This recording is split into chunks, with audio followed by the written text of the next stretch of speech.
Hello, welcome back to മാളൂസ് Kerala YouTube channel. അപ്പോഴേ നമ്മളൊക്കെ നെയിൽ പോളിഷ് ഇടുന്നവരാണ്, നെയിൽ പോളിഷ് ഇടാൻ ഇഷ്ടമുള്ളവരുമാണ്. അപ്പോൾ അങ്ങനെ നമ്മൾ നെയിൽ പോളിഷ് ഇട്ട് കഴിയുമ്പം പെട്ടെന്ന് ഉണങ്ങി കിട്ടാനുള്ള അടിപൊളി ടിപ്സുമായിട്ടാണ് ഇന്ന് വന്നിട്ടുള്ളത്. അപ്പോൾ വീഡിയോ സ്കിപ്പ് ചെയ്യാതെ മുഴുവനായിട്ട് കാണുക. നമുക്ക് നേരെ വീഡിയോയിലോട്ട് പോകാം. അപ്പോൾ അതിനായിട്ട് ഇതാ ഞാനിവിടെ ഒരു നെയിൽ പോളിഷ് എടുത്തിട്ടുണ്ട്. ഇനി ഇതൊന്ന് ഞാൻ എൻ്റെ വിരലിൽ ഇട്ട് കൊടുക്കാവേ.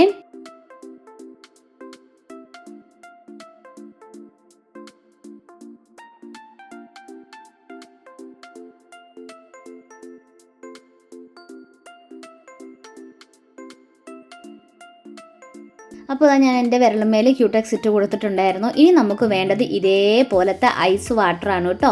അപ്പോൾ ഞാനിത് 1 മണിക്കൂർ മുന്നേ ഫ്രീസറിൽ വെച്ചതാണ്. ഇങ്ങനത്തെ ഐസ് വാട്ടറിൽ നമ്മൾ കയ്യിൽ നെയിൽ പോളിഷ് ഇട്ടതിന് ശേഷം ഒന്ന് കൈയൊന്നും മുക്കി കൊടുത്തു കഴിഞ്ഞാൽ പെട്ടെന്ന് തന്നെ ഉണങ്ങി കിട്ടും. ഒരുപാട് ടൈമൊന്നും എടുക്കില്ല, 1-2 സെക്കൻഡ് കൊണ്ട് തന്നെ നമ്മുടെ കയ്യിൽ നെയിൽ പോളിഷ് ഉണങ്ങി കിട്ടും. നമ്മൾ ഫംഗ്ഷനൊക്കെ പോകാൻ വേണ്ടിയിട്ട് ഒരുങ്ങി കഴിയുമ്പം പെട്ടെന്ന് നെയിൽ പോളിഷൊക്കെ ഇട്ട് കഴിഞ്ഞാൽ ഉണങ്ങി കിട്ടണമെങ്കിൽ ഇതേ രീതിയിൽ ട്രൈ ചെയ്ത് നോക്കുക. വളരെ യൂസ്ഫുൾ ആയിരിക്കും. അപ്പോൾ ഇത് കണ്ടോ, ഞാൻ എൻ്റെ നഖത്തുമേൽ നെയിൽ പോളിഷ് ഇട്ടിട്ട് 1 സെക്കൻഡ് കൊണ്ട് തന്നെ നമുക്ക് ഉണങ്ങി കിട്ടിയിട്ടുണ്ട്. ഇതേപോലെ കുറച്ച് ഐസ് വാട്ടർ മാത്രം മതി. നമ്മൾ ഫംഗ്ഷനൊക്കെ പോകുമ്പോൾ നെയിൽ പോളിഷ് ഇട്ട് ഉണങ്ങിയിട്ടില്ലെങ്കിൽ ഇങ്ങനെയൊന്ന് ചെയ്ത് നോക്കിയാൽ മതി കേട്ടോ. അപ്പോൾ സ്ത്രീകൾക്ക് വളരെ യൂസ്ഫുൾ ആയിട്ടുള്ള ഐഡിയ ആണ്. അപ്പോൾ തീർച്ചയായിട്ടും നിങ്ങളെല്ലാവരും ഈ ഐഡിയ ഒന്ന് വീട്ടിൽ ട്രൈ ചെയ്ത് നോക്കണേ. അടുത്ത ടിപ്പ് എന്താണെന്ന് വെച്ച് കഴിഞ്ഞാൽ, ഈ തണുപ്പ് കാലമായി കഴിഞ്ഞാൽ നമ്മുടെ വീട്ടിലെ മുളക് പൊടിയും മല്ലിപ്പൊടിയും മഞ്ഞൾപ്പൊടിയൊക്കെ പെട്ടെന്ന് തന്നെ പൂപ്പ് പിടിച്ച് കട്ട കുത്തി പോവാറുണ്ട്. അപ്പോൾ അങ്ങനെ കട്ട കുത്താതിരിക്കാൻ വേണ്ടി നമ്മൾ എടുക്കേണ്ടത് ലേശം ഉപ്പാണ് കേട്ടോ. അപ്പം ഞാനിവിടെ എടുത്തിട്ടുള്ളത് കല്ലുപ്പാണ് കേട്ടോ. ഇനി കല്ലുപ്പായാലും കുഴപ്പമില്ല, പൊടിയുപ്പായാലും കുഴപ്പമില്ല, ഉപ്പായാൽ മതി.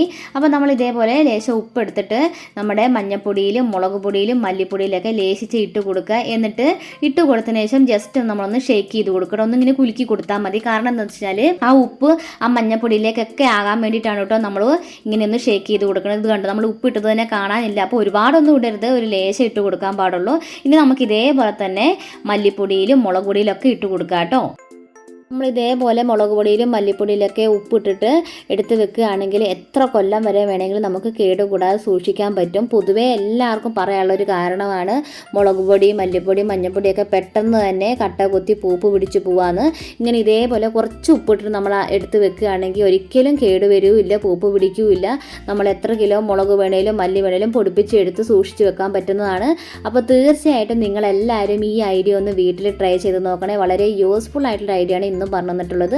അപ്പോൾ നമ്മുടെ ഇന്നത്തെ വീഡിയോ എല്ലാവർക്കും ഇഷ്ടപ്പെട്ടെന്ന് വിചാരിക്കണം, യൂസ്ഫുൾ ആയെന്ന് വിചാരിക്കണം. യൂസ്ഫുൾ ആയെന്ന് തോന്നിയിട്ടുണ്ടെങ്കിൽ വീഡിയോയ്ക്ക് ലൈക്ക് ചെയ്യാനും ഷെയർ ചെയ്യാനൊന്നും മറക്കണ്ട. വീഡിയോസിൻ്റെ തൊട്ട് താഴെ തന്നെ നമ്മുടെ കമൻറ്റ് ബോക്സ് ഉണ്ട്, അതിൽ നിങ്ങളുടെ അഭിപ്രായം കൂടെ വന്ന് പറയണേ. അപ്പോൾ ഇതേപോലത്തെ നല്ല നല്ല യൂസ്ഫുൾ ആയിട്ടുള്ള വീഡിയോ ആയിട്ട് ഞാൻ വീണ്ടും വരുന്നതായിരിക്കും. അതുവരത്തേക്കും ബൈ.